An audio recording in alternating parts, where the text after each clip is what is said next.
Some abandoned places are dangerous because of what happened there. Others are dangerous because they don't let people leave. If you hear children laughing inside an empty building at night, don't follow the sound. Because some places don't just want visitors. They want something else darker. Marcus and Lena ran a small paranormal YouTube channel where they explored abandoned locations around the country. Most of their videos were exaggerated for views, fake shadows, edited noises, overdramatic reactions. Neither of them actually believed in ghosts. That was why the asylum seemed perfect. The building sat deep in the woods outside a dying Pennsylvania town that barely appeared on maps anymore. Locals called it Ash Grove Children's Hospital, even though it had technically been an asylum during its final years. The place had shut down sometime in the late 1980s after reports of patient abuse, disappearances, and several deaths inside the children's wing. After that, the state abandoned it completely. Nobody bought the property. Nobody tore it down. It simply stayed there, rotting in the woods for nearly 40 years. Marcus thought the history alone would make a great video title: Spending the Night Inside America's Most Haunted Asylum. They arrived just before sunset. The building looked enormous, even from the parking lot. Long concrete hallways stretched behind broken windows and collapsed fencing. Trees had started growing through parts of the structure itself. Most of the upper floors were completely dark inside. No lights, no movement, no sound except wind moving through the trees. At first, everything felt fun. Marcus filmed their intro near the entrance while Lena laughed at how serious he sounded. They joked about demons, made fake thumbnail faces for screenshots, tried pushing old wheelchairs around the lobby. The building only felt abandoned, nothing more. Then they heard the laugh, a child laughing somewhere deeper inside the asylum. Both of them froze immediately. The sound had been completely clear, not distant, not imagined, a real child laughing. Marcus lowered the camera slowly. "Did someone come in here with us?" Lena stared down the hallway. "I don't know." At first, they assumed it had to be another group exploring the building. But as they moved deeper into the asylum, something started feeling wrong. Not supernatural, just impossible to explain logically. The hallways were too quiet. There were no footprints anywhere except their own, despite layers of dust covering the floors. And every few minutes, they kept hearing the child laugh again, always somewhere ahead of them, never behind them. Eventually, they reached the children's wing. The walls were painted with faded cartoon animals and peeling clouds. Tiny hospital beds still sat inside some rooms beneath layers of dust and mold. Old toys were scattered across the floors. A red ball. Wooden blocks. Broken dolls, missing eyes. Then Lena noticed something strange. One of the toys looked clean. A small stuffed rabbit sitting upright on a bed. No dust, no mold. Like someone had touched it recently. Marcus walked over carefully. That definitely wasn't here before. The moment he picked it up, a little girl's voice whispered softly somewhere nearby. "Keep playing." Both of them turned instantly toward the hallway. Nobody was there. That was the moment the mood changed completely. The asylum no longer felt abandoned. It felt occupied. They decided to leave. But when they returned toward the main staircase, it was gone. The hallway that should have led back to the lobby continued farther into darkness instead. More rooms, more doors, more corridors stretching deeper into the building. Marcus stopped walking. "I swear this isn't the same hallway." At first, Lena thought panic was making them confused, but then they started noticing impossible details. A wheelchair appeared in front of a doorway they already passed. The same drawing of a smiling sun appeared taped to 3 different walls. And several rooms now looked identical. Same beds, same stains, same cracked windows, like parts of the asylum were repeating themselves. Then they found the drawings. Hundreds of children's crayon drawings taped along the hallway walls.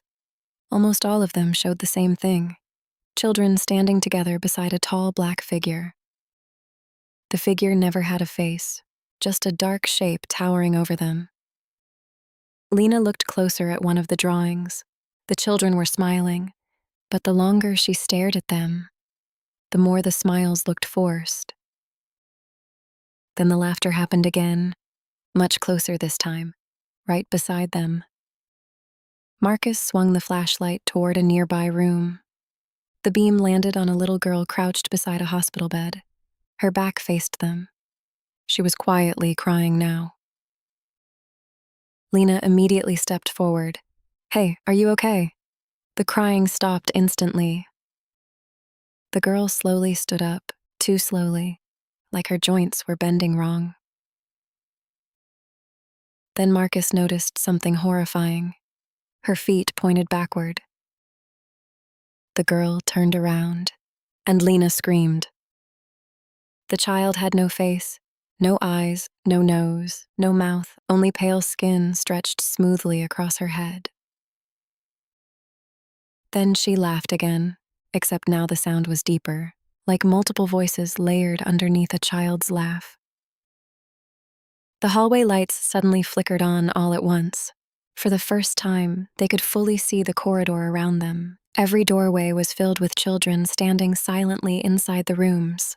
Dozens of them, all faceless, all staring directly at Marcus and Lena. Then a voice echoed somewhere deep inside the asylum. Not a child's voice, something older, larger. "Stay." The faceless children immediately started running toward them, not like normal children. Their bodies jerked violently while they moved, twitching unnaturally down the hallway. Marcus grabbed Lena and sprinted. As they ran, the asylum itself seemed to change around them. Doors slammed shut. Hallways bent into impossible angles.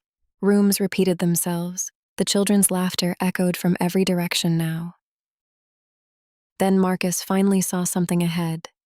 The front lobby, the exit doors. They ran toward them as fast as they could.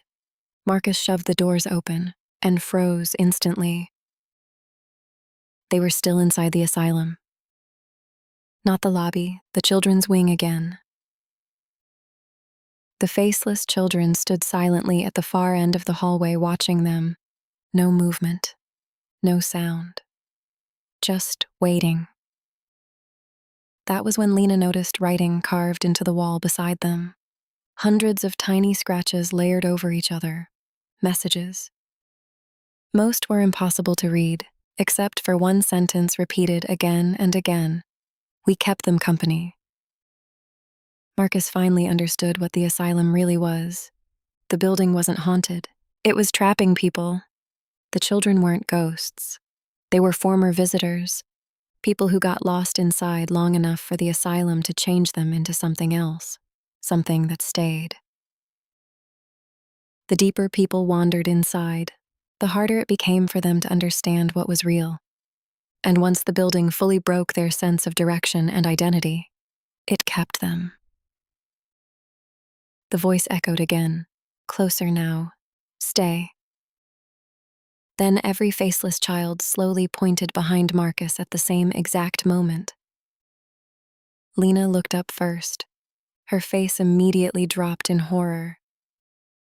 Marcus turned around slowly. Standing directly behind him was a tall figure wearing an old doctor's coat.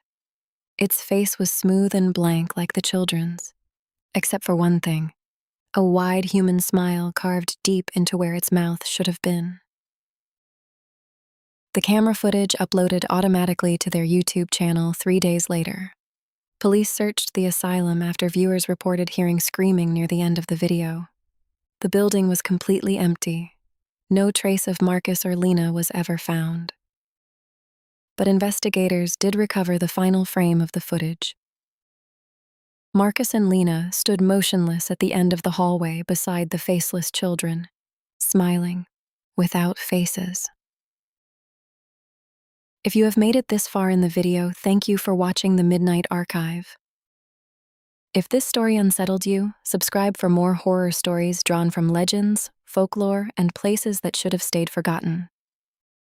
You can also find more stories on Spotify under the Midnight Archive. Thank you for listening. Good night, and sleep well.